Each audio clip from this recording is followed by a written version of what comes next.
So Rachel is 1 month older. Phoebe currently weighs about 10 pounds. Rachel weighs about 15. Kangaroos grow crazy fast. When they came out of the pouches, they weighed about 3.5 pounds. And 2 to 3 months later, they're currently now 10 and 15 pounds. The kangaroos in the wild, they would finish drinking milk from their mothers at about 10 months of age. Here we give them bottles all the way to 18 months of age because that is how you get the friendliest kangaroos. I think this bottle might be stuck. Let me give it just a tiny squeeze. Don't squeeze it because you don't want to fire a hose with it. There you go. Now you got it. Hold it right there. All right. But we feed them all the way to 18 months here because that is how you get the friendliest kangaroos. These two are 9 and 10 months old. Today is October 4th, 2025.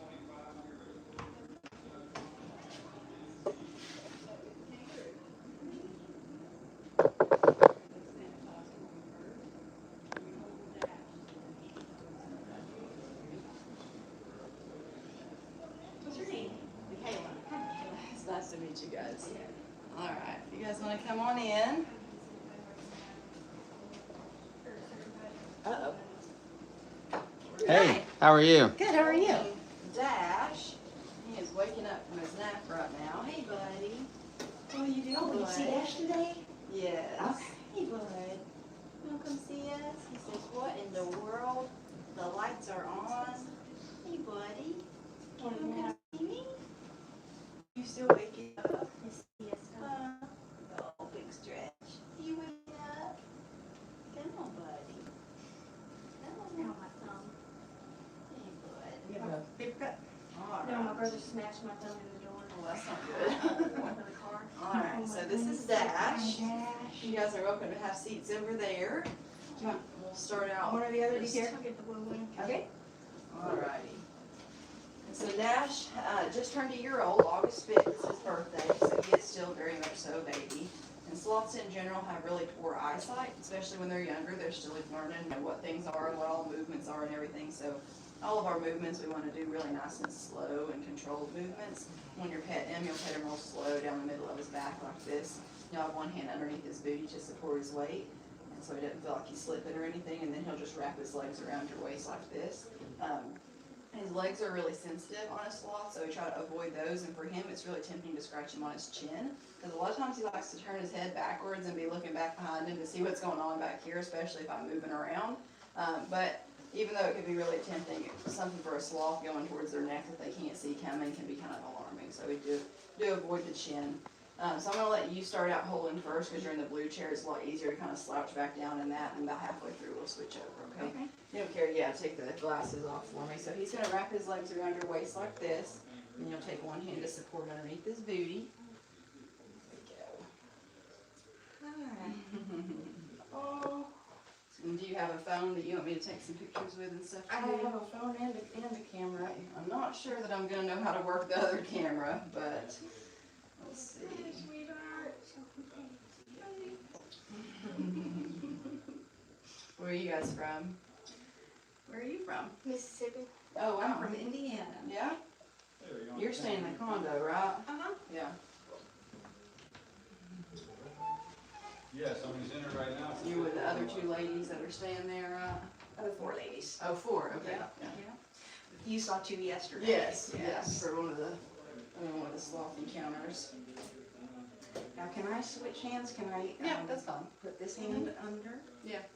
And then sometimes it's easier too, like to set him down into your lap if that's more comfortable, just so that he's supported and doesn't feel like he's slipping down. Oh, baby yawn. Oh my God. So Dash is a 2-toed sloth, although it makes more sense to say 2-fingered sloth because it is the front where they have the 2, and on the back legs they actually have 3 claws. But all sloths will have 3 claws on the back, and it's the front where they differ. So 2-toed sloths will have 2 on the front, 3 on the back, and then 3-toed, 3 on the front and 3 on the back. But Dash was born and raised in captivity, and so this is all that he knows is being held and hand-fed his entire life. But naturally, sloths are very solitary animals, and so if they're not raised around people and having a slow conditioning to enjoy being held like this, that's not something that they're just going to be naturally born seeking out to somebody to hold them. So Dash had a lot of conditioning from a really young age, starting at about a week old, when he was still on his mother's back, to slowly start to get him comfortable with being around people. And of course, his mother was already comfortable with people because she was raised in that ambassador program too. So both Zoe, Dash, and our youngest baby, Chloe, all came from the same breeding program, the same ambassador program that conditioned them to be, used to being around people like this. But Flash, he's our oldest sloth, he's 7 years old, and he's never been held. So he was not put through an ambassador program like that. He was raised much more like a traditional sloth. I saw him 2 years ago. Oh yeah? Yeah. Oh, cool. You guys come down with your family or something then? We did that time because we had friends staying in the condo, and we went through the bunch of doors. I thought it was like Narnia Adventures of Yeah. the closet. Yeah. It was really cool. Sorry, I want to try and. You want to take a selfie with me? Yeah, it's totally fun. He's like posing. He's like, yeah, I'll take a selfie. He's so precious. And so 2 years ago, did you actually have an encounter with Flash, or was No, he I just saw him. Okay, cool, gotcha. Yeah, so his encounters took a long time to get him to the point where he's at now. When we first got Flash, his enclosure goes up 2 stories, and the top half you can see. You're staying in the condo too, so you've seen him up there. And he'll come down in the mornings. This morning he was being super slow and super sleepy, and so John had to go up there and coerce him to come down with a little piece of banana. Yes, he loves bananas. Came down pretty quick after that though. My waking tactics are much more, gentle, and I go in there like, hey Flash, good morning. And down and then John comes in there, hey buddy, come on, let's go, and climbs all the way up. And he responds a lot better to John than he does me, honestly. You'd think that a sloth would like a much slower, more relaxed approach, but it gets him up and going when John goes in there, because John is his most favorite person.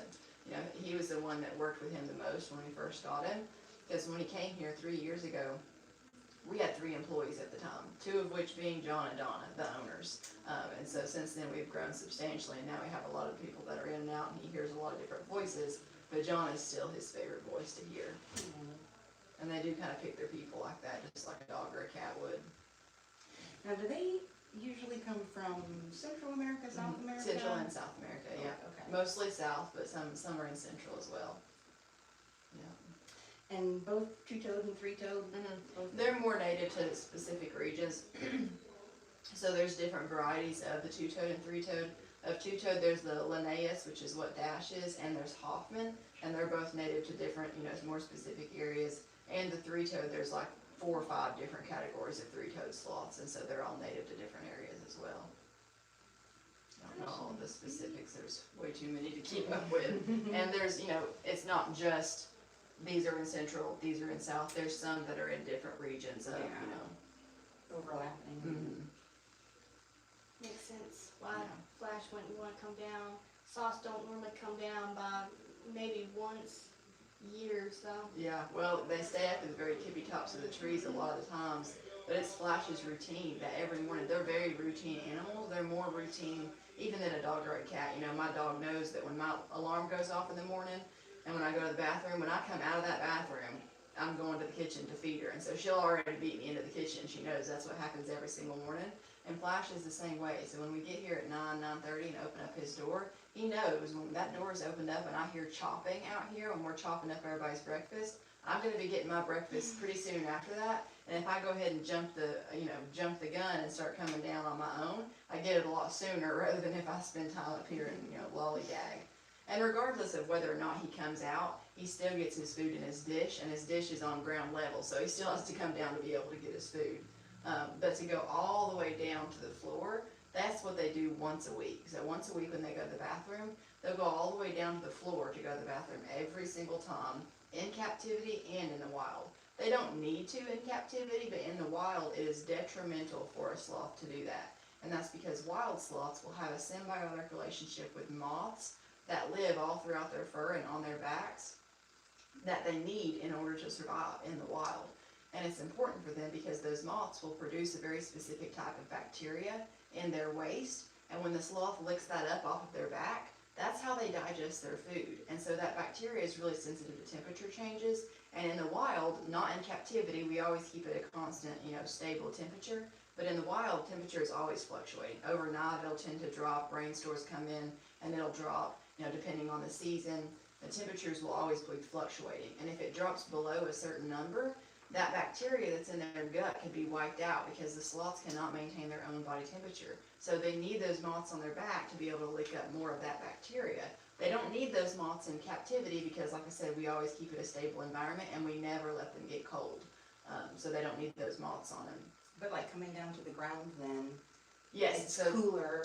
no, and- so when they come down to the ground, the reason why they do that is because those moths need somewhere to repopulate. So when they come all the way down to the ground, the moths will come down off of their back, lay their eggs in the dung pile of the sloth, and then crawl back up onto the dung pile, or onto the sloth's back before they lose their ride back to the canopy of the rainforest. And then a week later, when the sloth gets the urge to go to the bathroom again, they go back to that same exact spot every single time, because in that spot are last week's eggs that were laid that are now this week's larva, and this week's larva will be next week's moths. And so it takes 2 weeks for that cycle to be completely, completed and go all the way around. But every time they go down there, there's more moths to be able to crawl up onto them.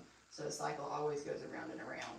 And the sloths will always have those moths on their back as long as they're left alone.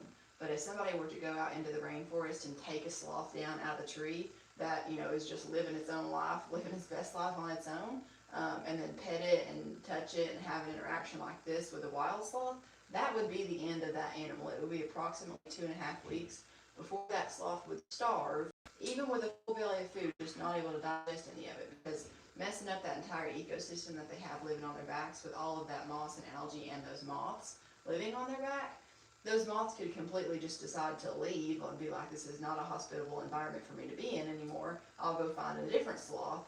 And then that original sloth is left with none of that bacteria to be able to digest their food. So it's really sensitive for them.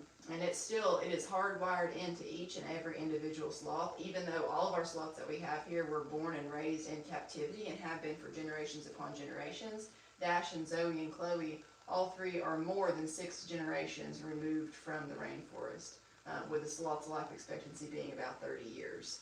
And so they've been generationally bred in captivity, but that instinct is still hardwired into them. They still go all the way down to the base of the tree to go to the bathroom every single time. Because if they didn't have that instinct in the rainforest, they wouldn't be able to survive. He's just so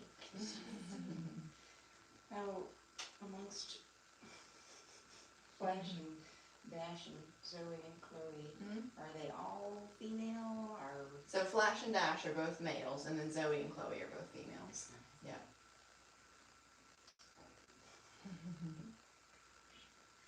I just want to put my cheek up next to yours. Nuzzle. What are you doing, bud? He was sleeping hard. Oh, I want to reach and pet her under the chin. Yeah, it's tempting. That's why I have to add that into my little spiel, because a lot of people, any other animal might really like that. Dog or a cat, but sloths are a little bit different. It looks like he wants a nap. The ankles and stuff. And so in the wild, the sloths will have all that moss and algae on their back, and that'll be not only camouflage to camouflage them into the rest of the canopy of the rainforest, but it's also a food source for those moths to feed off of, and that's why it's symbiotic, because the moths benefit as well. It's not just beneficial for the sloths. They'll feed off that moss and algae, and then they also get free transportation to and from their breeding ground once a week, because they can't fly like other moths can. They can only crawl, and they really need direct contact with the surface that they're trying to get onto to be able to get there. And so it's kind of like passive immunity for the baby. When a baby sloth is born, around day 3 is when the baby starts to be interested with what mom is doing and what she's eating. And that's when they'll first start to eat just a little bit of solid food. And it would be coming from the mother's mouth. So as the mother is eating, the baby will start to lick her in the corners of her mouth and eat some of the food that she's munching on.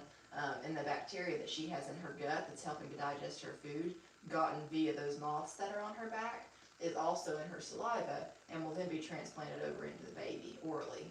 And then those moths that are living on the mother's back will then, transfer over onto the baby, and then they'll have those to be ready to go. But the sloths in captivity don't form any of that moss and algae because they're not rained on repeatedly. They have outdoor enclosures, but they'll go out there, when the temperature is warm enough for them to do so. But as soon as it starts raining, if a sloth had a preference, they'd rather be inside. They start to come in pretty quickly. But each individual hair of a sloth actually has a lot of tiny little micro cracks all throughout it. And that's what allows for the sloths, all that rainwater will start to gather in those little hairs, and over time will form that algae that's living in their fur.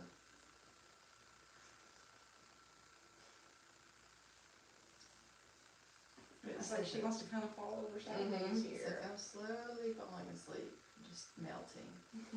It's the most precious thing ever.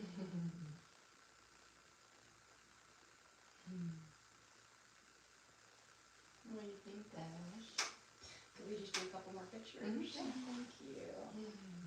Oh, she made me do a Oh. bud. He's so. He said, if I'm gonna be in a picture, I better look good. Close up that little face, the mouth hanging open. Thank you. You're welcome.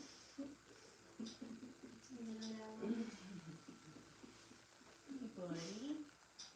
I would really like to hear the thought process of a sloth sometimes, because all I really see is just a little buffering signal on the back of his head. Like, I feel like there is not many thoughts going on back in that little brain of his. What do you think, buddy? Been right at about half of our time. If you guys I was wanna gonna go say, ahead are and we getting, Yeah, I don't right wanna at about hog. 2:15. But so would you, Just you're yeah, gonna, you won't have to do anything. He's just gonna climb up on my arm here. alright, I'm gonna have you guys. Yeah, I'm gonna have you switch seats for me. Alright. get my glasses All right. My food, like Yeah. rice, Yeah. other stuff. And I'll go ahead and get your phone out that way. If you want me to take some pictures, you won't have to go digging in your pocket while you're holding them. You just set it right there. So he'll open up his back legs and wrap around your waist first. And you'll put one hand underneath his booty, and the other one you can place on his back.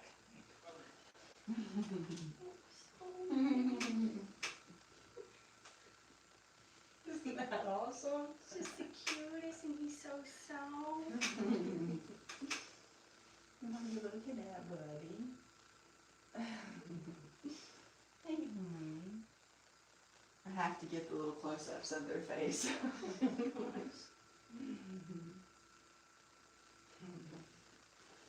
And a lot of times during his encounters, he's pretty sleepy right now, but most of the time I have to sit up here because otherwise if I'm moving around back there and doing different things and talking with my hands, he's really tempted to kind of push away from the person and be like looking backwards at me like, what is going on back there? He is our most inquisitive sloth, for sure. They all have very different personalities. And Dash has a lot of little quirks that none of our other sloths have or have ever had.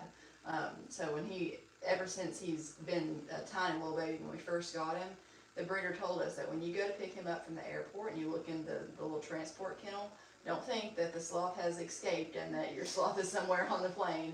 You have to look underneath the blanket because he will cover himself up every single time he goes to sleep. Not only that, but he'll find the corner of a towel that he's wrapped himself up in and suck on it like a little puppy would. So it's just kind of a comforting thing for him that he's always done. And the breeder told us that if he is still doing that at a year old, that is probably something he is always going to do. Suck on a blanket and cover himself up.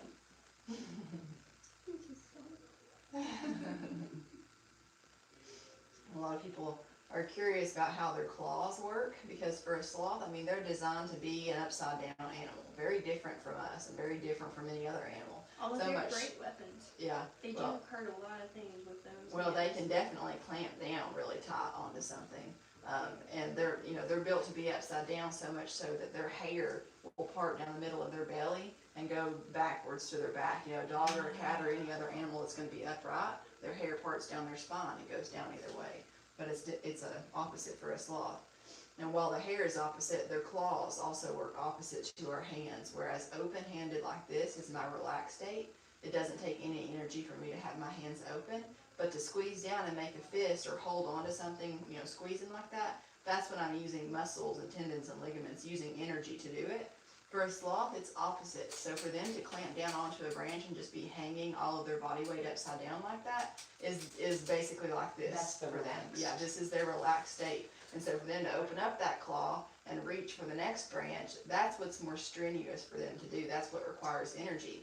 So a lot of times in the daytime, the sloths will just hang on one spot of that branch and stay there for the whole 24 hours when they've got, or the whole 12 hours that they've got daylight. Because at night, they see a lot better than they do in the daytime. So they have a condition that's called rod monochromacy, and it basically makes their vision kind of look like night goggle vision. So looking through night goggles in the middle of the day, you really don't see much. And they have the only rod cells in their eyes and no cone cells. The cone cells are what's responsible for seeing color. So they are completely colorblind, and what they do see is just kind of shapes and blobs. So, he can see the figure of me sitting here, but if I weren't to be talking, he wouldn't know who I am. He'd know somebody's sitting over here, but can't really tell facial expressions or facial features or anything like that. So they recognize us through their sense of smell and their sense of hearing, which are both a lot more heightened. A great sense of smell. They do, yeah. Their sense of smell and hearing is really heightened because their eyesight is so poor. Mind if I stand up and then take a picture? Do you mind if I take a picture of you? Do you mind if I take a couple of pictures with your phone too? Yeah. Just the cutest thing in the world. Move quickly and He startle looks so them. happy.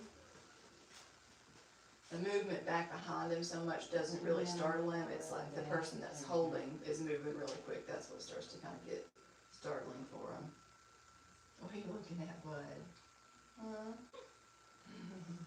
Just the cutest thing in the world. He looks so happy. Looks like he wants a nap. That's what he wants. So everything about a sloth is slow. Slow in ways that you wouldn't even think that a sloth could be slow.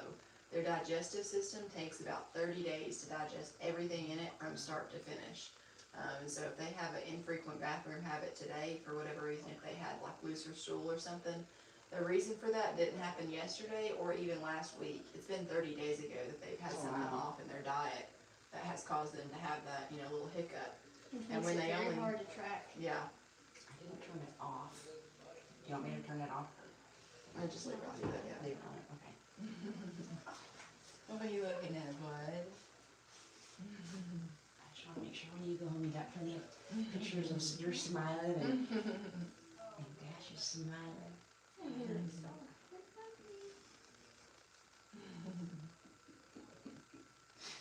Oh my gosh.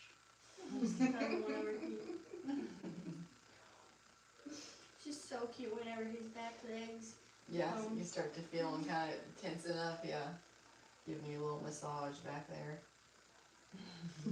Tongue sticking out and everything. And that's more specific to Dash too. None of our other sloths stick their tongues out like that. He does. He has his tongue poking out at least just a little bit all the time. And when he goes to yawn too, he sticks his tongue way out like a big long lizard, and then he opens his mouth up to yawn. I get in trouble for that a lot, especially from my great grandma. She hates this tongue sticking out, especially in pictures. She also hates these shoes. Oh. I mean, not these shoes, not these shoes. I thought I was wearing my Crocs, but I can't wear my Crocs. She hates my Crocs. Yep, grandmas are always looking out for us. It's like, you don't understand how things are these days, grandma. My grandma's fine. It's my great grandma that doesn't like all that stuff. He's so precious. And soft. Yeah, they're a lot softer than a lot of people think that they will be.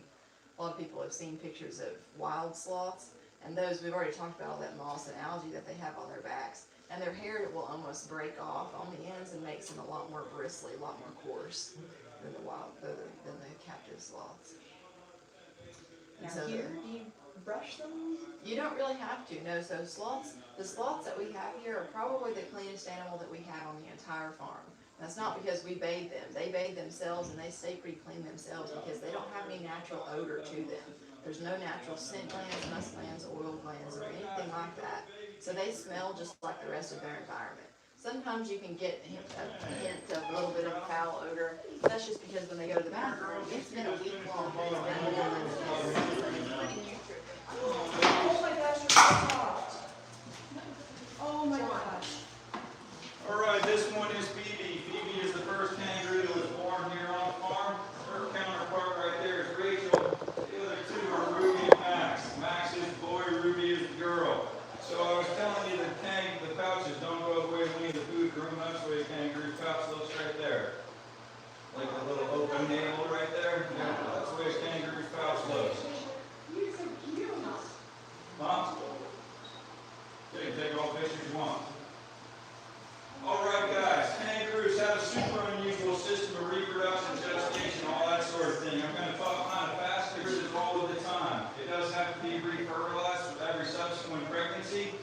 with 2 uteruses and overlapping pregnancies, they will literally be pregnant every day of the rest of their life after their first baby.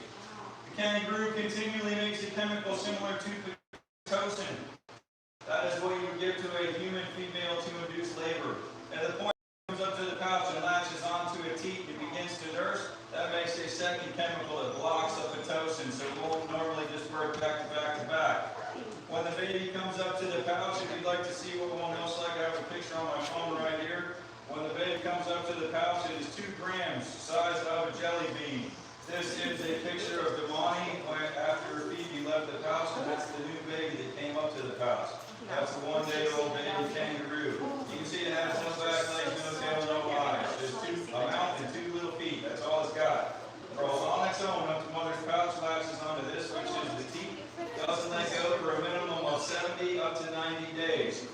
As long as it remains latched on, mother is making something more similar to colostrum than milk. As long as the baby remains latched on continually, mom will continue to make colostrum. When the baby starts to nurse and release, the mother shifts over from colostrum to milk. The baby will then continue in the pouch. The first time it will stick its face out of the pouch at 6 months of age. The first time it will jump out of the pouch is 7 months of age, plus or minus about 1 day. When the baby comes out of the pouch, from 7 to 8 months, it can go in and out of the pouch. From 8 to 10 months, it's too large to fit in the pouch, but it can stick its face in to drink milk. The smallest baby that I was holding is one you can pick up for a picture if you would like. The baby, so that all sounds pretty normal, but from there it gets weird.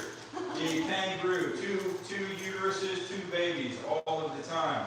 When the first baby comes up to the pouch, if it fails to make it to the pouch, 2 days later, mom will have built up enough pitocin again to induce labor a second time. So after 2 days, fire 2, birth from the second uterus.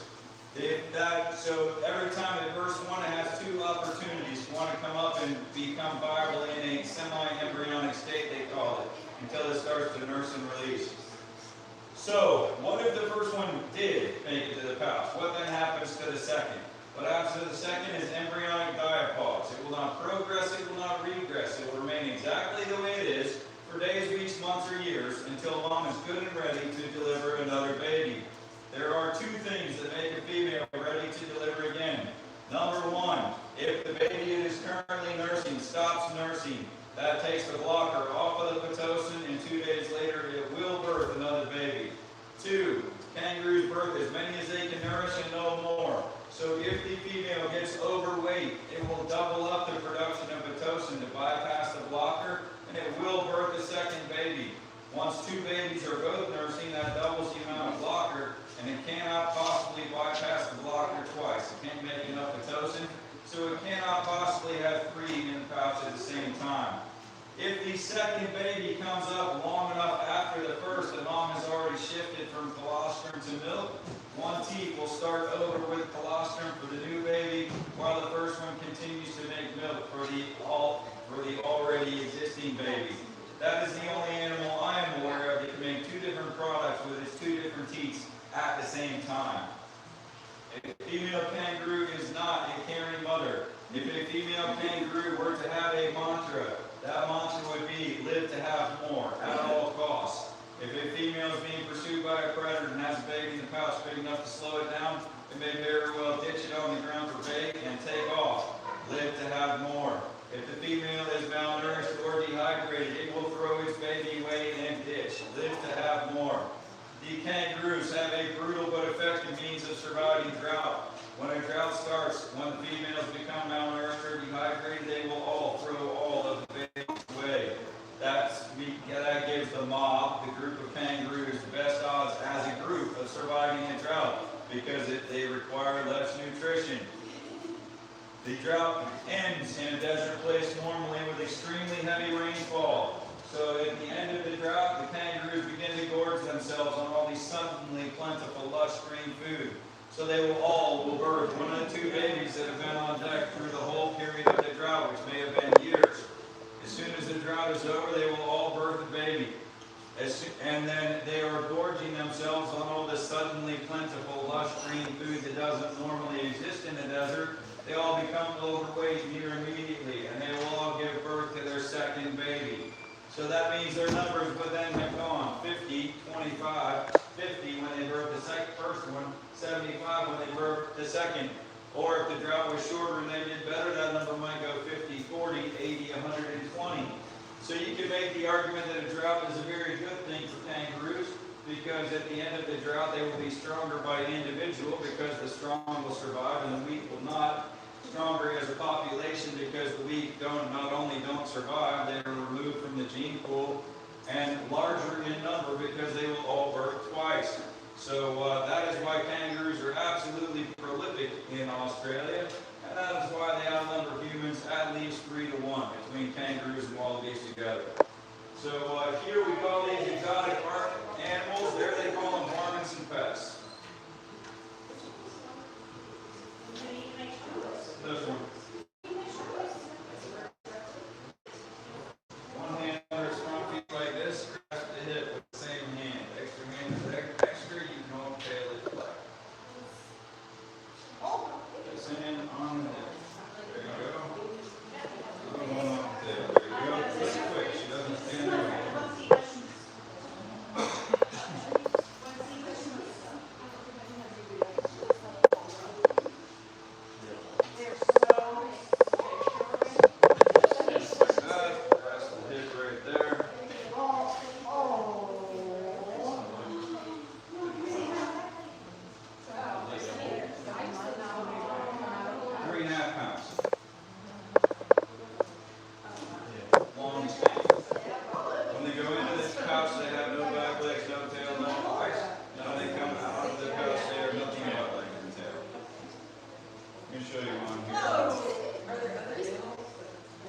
Hey.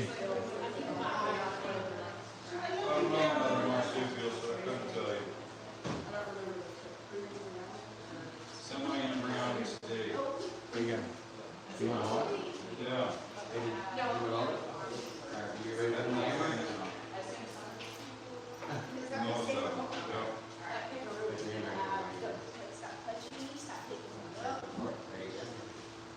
And then just set it down whenever you're ready. That's when you're being silly.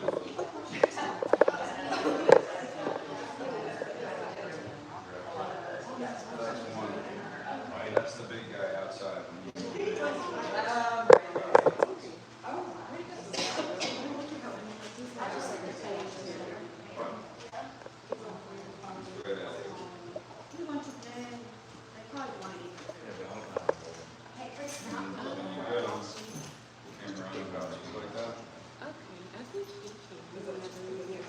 Do you want to hold one? Yeah.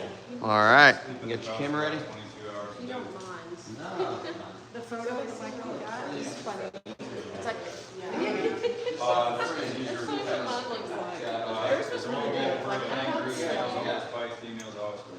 Good job.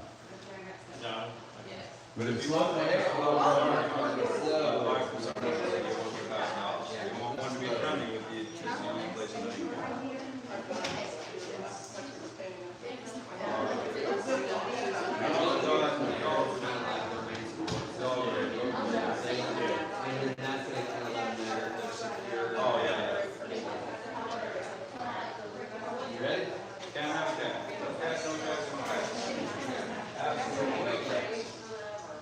no, cats can carry toxoplasmosis, which is fatal to kangaroos.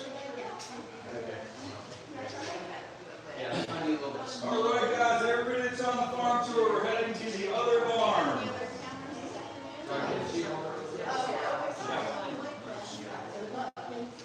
All right, the other way to hold one is like this. Let it tip back up your crook of your arm like that. Its tail right there. Grab its tail.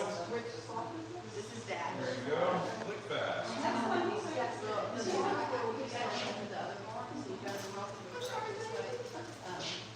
Don't let the kangaroos out the door.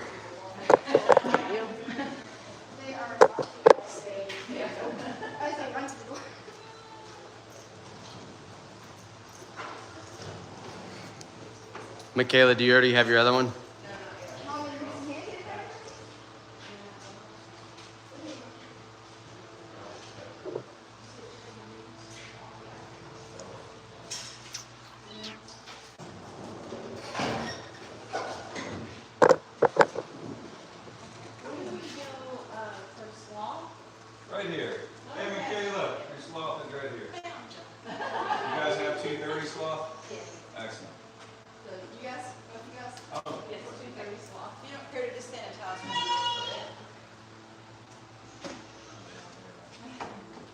So you just got through your kangaroo town then? Yes.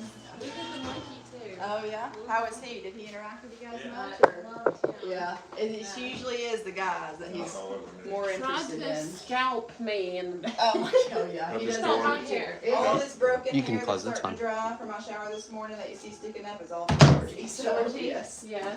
you guys are welcome to have a seat. Whoever's sitting in the blue chair will hold first. Oh, So this is Dash. Dash just turned a year old. His birthday's August 5th. And so when we're holding him, when we're interacting with a sloth, we have to keep in mind that their eyesight is really poor. So all of our movements want to be really slow and controlled because they do pick up motion really well. They just can't really distinguish what it is. So we'll just pet him real slow down the middle of his back like this. They don't really like the scritches like a dog or a cat might like. They also don't like their hair to be moved up the opposite way. So we'll just pet with an open hand like this down the middle of his back. Keep in mind that the legs are a little bit sensitive too, so we try to avoid touching those. And his chin, a lot of times he'll look backwards like this to see what's going on behind him. And a lot of people are tempted to scratch his chin, but they don't really like that because they can't see it coming, and all of a sudden something's just going towards their neck. So he's gonna twist around, he'll wrap his back legs just like this around your torso. And you'll put one hand underneath his booty, and the other one you can place on his back. Can you take pictures? And where are you guys from? Chattanooga. Okay, not too far. You guys lodging here or just come down for the day? We just came down for the day. Cool. I love it. Yeah. Where'd you You hear can about go up us? there so I'm not Yeah, like you right can. in my face. I feel him squeezing with his feet. Yeah. That's how they feel most secure too, using those claws to grip onto you. He kinda looks like you. I love it. It's just like I imagined it would be. Yeah. Well, Dash is an ambassador sloth, so that means that he's comfortable with being held like this. But not all sloths. Naturally, sloths are very solitary, and they're not going to just be seeking out to interact with people like this out of nowhere. They have to have a lot of conditioning and everything from a young age to get them to the point where they're comfortable What do they being do? held. They like live in trees Mhm. and eat like leaves. Yep, so in the wild, they'd be eating about 95% leaf material. And in captivity, they get about 75%, and then we'll supplement in between with other fruits and veggies and things like that. They also get a really high fiber biscuit to Are supplement they some from of the things. Australia? Central and South America. Oh. Yeah. So they just live by themselves in a tree? They do, yes. So they're very solitary animals naturally. If you ever see two sloths right next to each other, they're just going to be passing through. It's not going to be like they're snuggled up to, take a nap together or anything. What do you think? They have to mate or something. They do, yeah. So they'll be solitary up until that point. And the females, when they go into heat, they'll let out a really loud screech periodically. And they'll let that out until a male comes along, and it's kind of like the slowest race ever. But all of the males in the area that hear that noise will all start to slowly go towards the female. And it'll just be the quickest one that makes it there first. That'll be the lucky winner. And they'll mate periodically throughout the day. And then the male will just separate and go back to the same tree that he came from. It's going to sleep. Yeah. He takes some really good naps on people. I got a picture, yeah. Well, you know how women are. Yeah, unfortunately.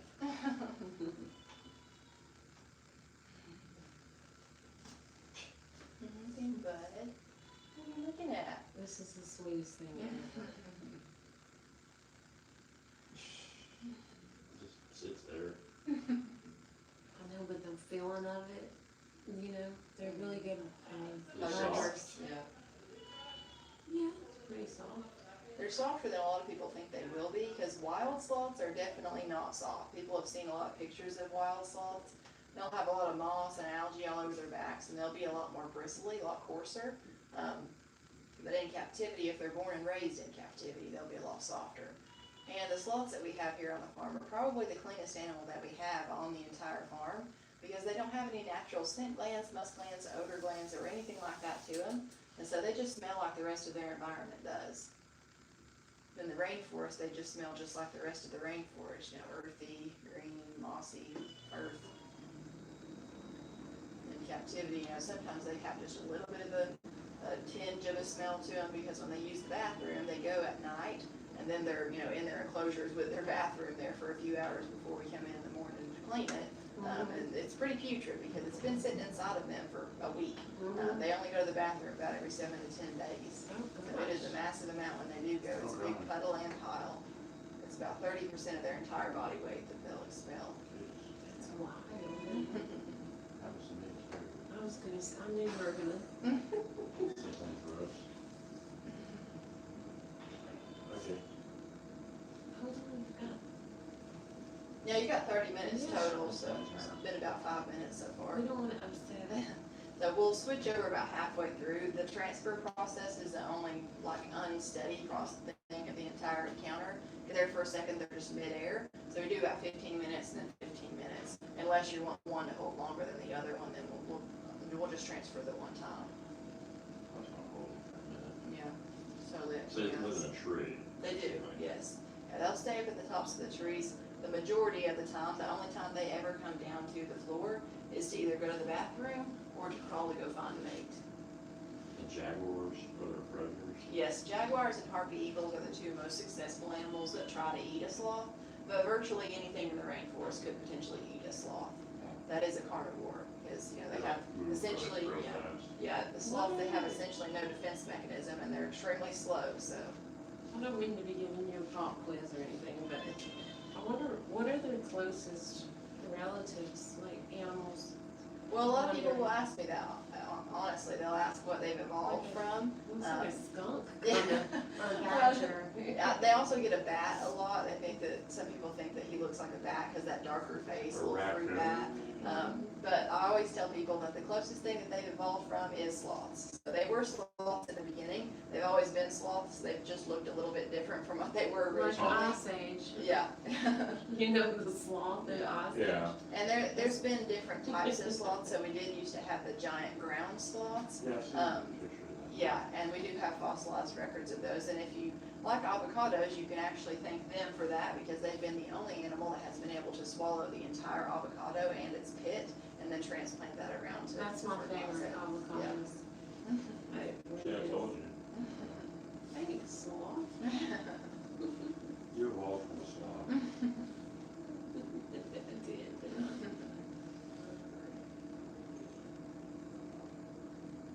Never had a great sloth joke. But You wanna insult walk the it. sloth. Yeah, You wanna like rock like yeah, you do the with a last baby. group, she was like kinda patting him on his back, just barely patting like that, I was like, that's fine. And they're fine with the patting, they're fine with the swaying like that, but it's the bouncing that starts to get old after a while, so Yeah. that's the only thing that I really kinda discourage people from doing. They're fine Look at with his face, anything come else look at that's his sitting. face. It's so cute. Look, it's got a little tongue out and he's sleeping. Yeah. And that's more specific to Dash too. Dash is the only sloth that really does that, where he'll leave his tongue just sticking out of his mouth all the time like that. And Great he's name always for done a that. sloth. Yeah, Dash. and we've also got Flash too. Flash and Dash. Flash and sloth.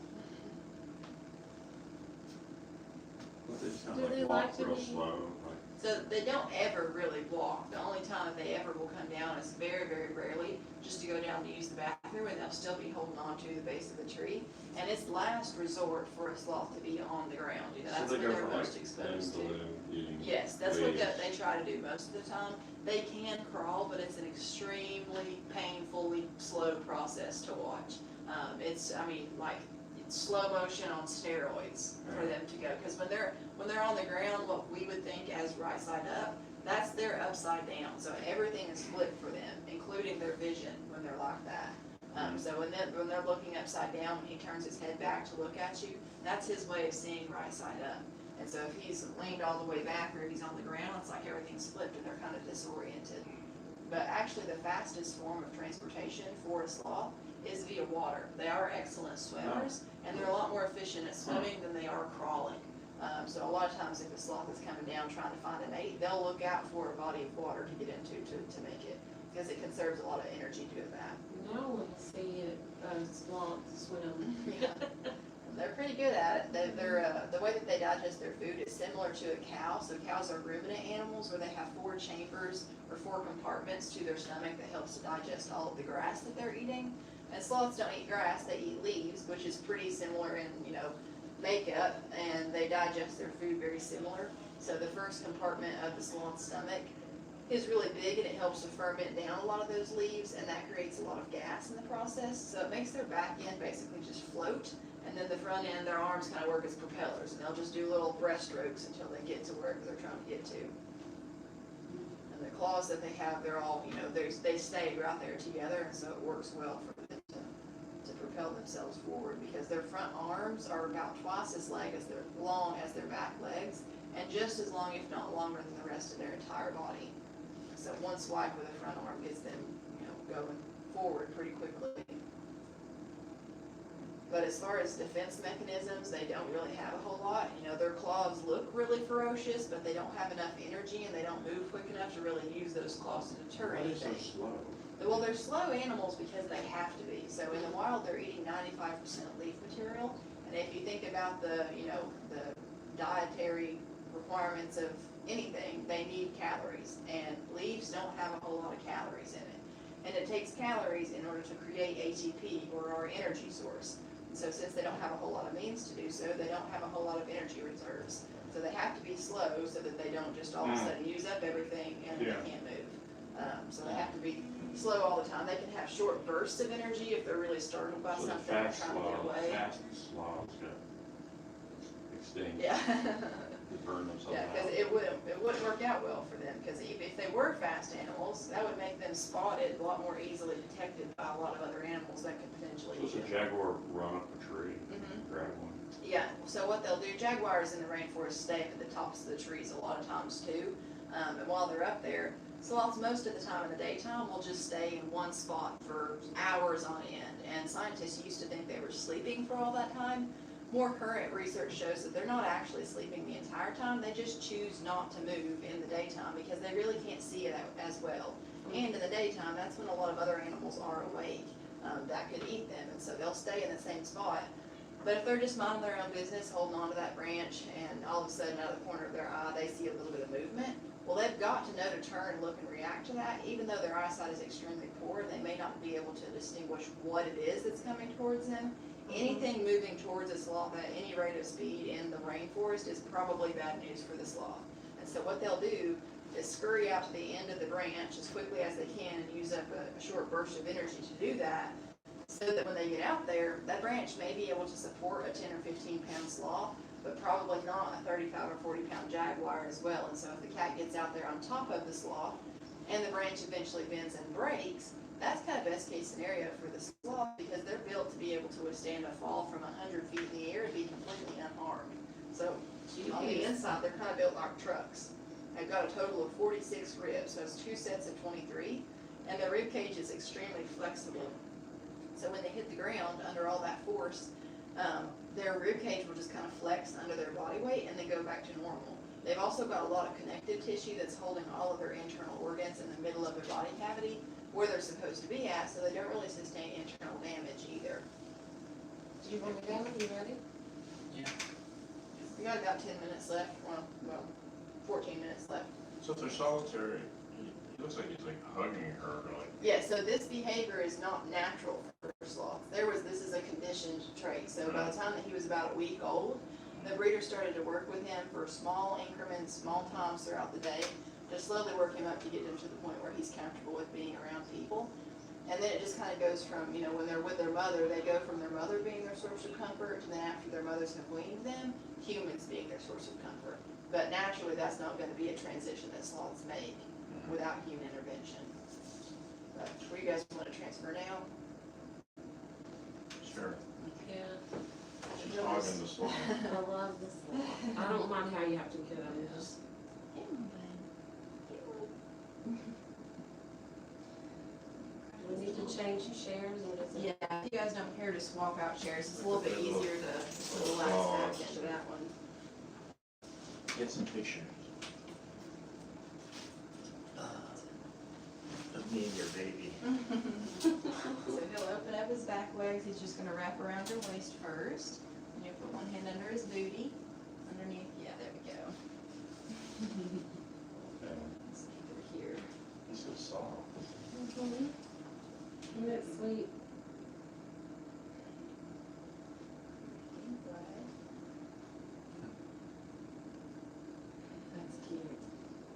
like how they do that with mammals. He's very inquisitive. He likes to be in the know at all times about what's going on back behind it. What up? Dash.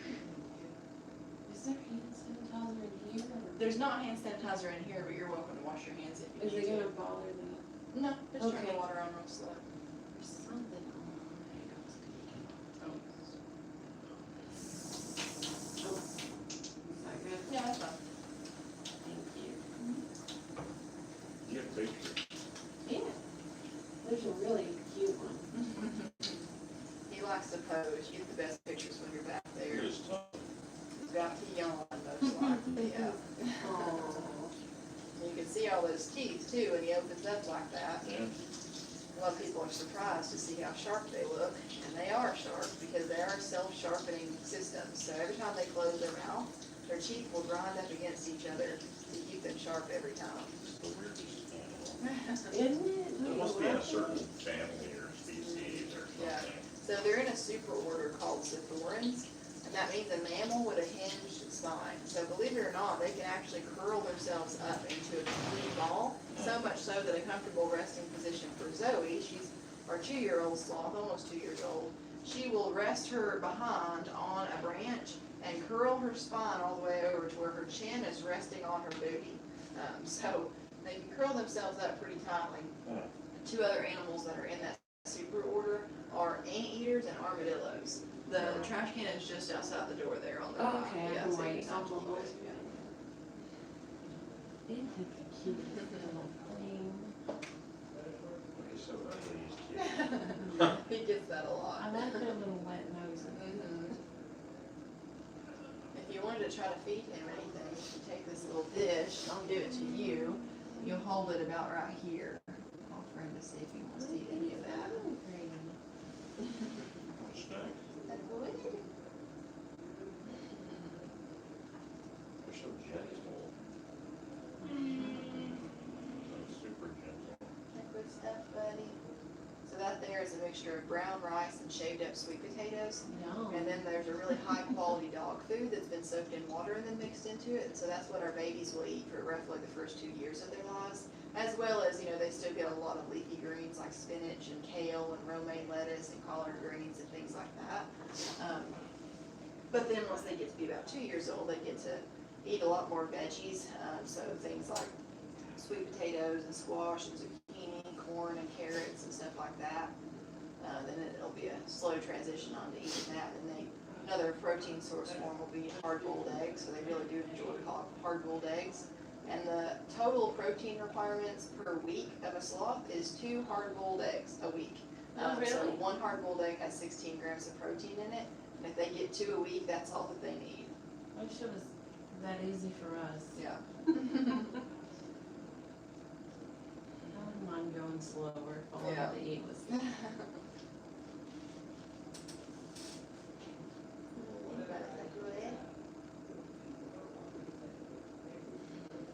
What other, they have a fox, Mhm. a cow. We have Encounters. Yeah, so we have the fennec fox encounter. You said you did the monkey encounter, right? Then there's the kangaroo encounter, camel encounter. There's bottle feeding, so the baby kangaroo bottle feeding, baby camel bottle feeding. There's the mini moo or hug a highlands where you get to spend time with the micro mini Scottish highlands is what they are up there. Should I just keep giving it to them? Yeah, he can eat that whole bowl. Fox. Yep. Fennec foxes are definitely pretty cool. Their encounter is up underneath the pavilion too. Fennec foxes are definitely finicky. They're very high energy little animals and they like to run and scurry everywhere. They do their encounters under the pavilion, but we have little harnesses that are attached to them. They can keep their leashes around your wrist because they like to scurry around Started everywhere. tearing up. Mm-hmm. Sounds like Georgie. Oh yeah, Georgie is a ball full of energy. Mm-hmm. It was all over me. It was soft. It's usually the people that have a I don't care attitude about them that he will attach himself onto. I know if I just sat there and didn't do anything, Yeah. he'd probably jump on me. Yeah, and that's what most of the women, like they'll be really into the monkey and they really want the monkey to come and interact with them. And people that do that with him, he's just like, I could care less. What's your deal? Why do It's you like want little my kids, attention? you Yeah, gotta let them come to you, you can't yeah. force it. And that's how it was with me and Georgie for the first few weeks was, I just wanted him to be my friend so bad, and I'd talk to him all the time and like, communicate with him, try and get him to come to me. But then after I got over it, and I was like, okay, this monkey is never gonna want to come to me, I'm done with it, and had, little to no care Yeah. at all. That's when he attached himself to Yeah. me, and now he's, comes to me all the time.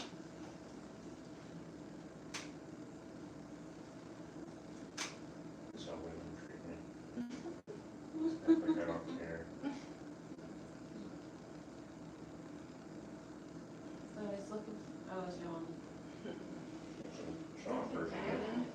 I always tell people that the yawn of a sloth is like the cutest / scariest thing that you'll ever see, because you're not expecting that cute little face to have all those razor sharp teeth back in there, but they do. And if you were to stumble across the skull of a sloth without knowing what animal it was, you would definitely be thinking top of the food chain for sure, because of how sharp those teeth are and how many they have.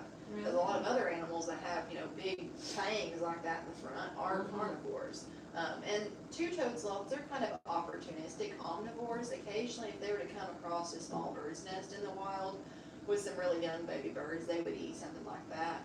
Or the occasional lizard or some kind of amphibian or something, they would eat little frogs and stuff, as well as a small variety of bugs and insects that are on the leaves that they're eating, as well as on themselves. So the moths that they have living all throughout their fur, that they have a symbiotic relationship with, they'll eat some of those. And it also serves to provide them the bacteria that they're using to digest their food. So it's symbiotic, meaning that they both benefit from it. So the sloths benefit because they eat some of the moths, and they get so they get the protein from the moths, and they get bacteria from the moths to digest their food. The moths benefit because they eat that moss and algae that's growing on their backs, and they get free transportation to and from their breeding ground once a week, because when the sloths go down to use the bathroom, the moths will crawl down off of them, lay their eggs in the dung pile of the sloth, and then crawl back up before a week later when the sloth comes back to that same exact spot. The eggs that were laid last week are now this week's larva, and this week's larva will be next week's adult moths that will crawl back up. And so the cycle is always repeated. And that's why the sloths always go all the way down to the floor to go to the bathroom. They don't ever, not even once, will go to the bathroom up in the tops of the trees. Thankfully for the people who That walk live there. under the trees, from what you said. Uh-huh. Yeah, because it would be a massive amount. Yeah. It's about 1/3 of their entire body weight. So that would be the equivalent of a 200-pound person having a 60-pound bathroom break. Yeah. So a lot of people will, when I tell them that the sloth only goes to the bathroom once a week, a lot of people will say, man, I wish I could do that. I'm like, I don't know about you, but I would not want to have that big of a A dump. 60-pounder. Yeah, and it's not just solids, it's also liquid, so it's, divvied up between the two. But they pee Thankfully a for the lot. sloth. Yeah. But it is a massive puddle. And unfortunately, in Zoe's enclosure, it's supposed to all drain to the middle, but her drain system that's sloped the wrong way, and so it drains over in the corner. And I literally have to mop it up when she goes to the bathroom, because it is so much. You're like, it's bonus time Yeah. for me. Yeah, it's pretty nice because all week long, there's nothing, I'll clean up like shavings and stuff in there, but that's about it. But then when they go, it is a good amount. And I'm only off one day a week, and it's very rare that they go on the one day. What? Employees wouldn't be too happy It'd be if I like excuse this. myself. Yeah. We would probably need a new plumbing system A bit. too. Thank you. You sleeping, buddy? Yeah. Not cold. He likes you. Okay. What's his name? Dash, Dash, that's Yeah. right. That'd be incredible. Dash. Remember the sun? Flash, and Dash. Then we've got two other sloths, Chloe and Zoe. Chloe is just 3.5 months old, so she's only about 1.5 pounds. She's extremely small. I need to send a picture of Brooke. Oh, that's-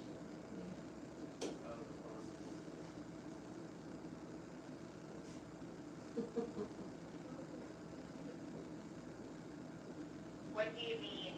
Shit like that. You guys have any other encounters today? We already did them. We did Yeah. the monkey and the kangaroo. Yeah. There's, You guys said you're from Chattanooga? yeah, Okay, not too far. no.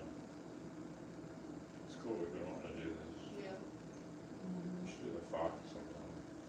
Yeah. The fox, and if you lodge on the farm too, you can stay, and you get like 20% off any encounters that you do while you're here. He was asking if you do stay here, what do you do?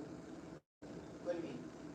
That's what I'm Like saying. all day. we But can he's, do it. But, I he's mean, city, you he's from country, so. You can book your entire day full of encounters. It would, definitely add up, but there's different things to do around the area too.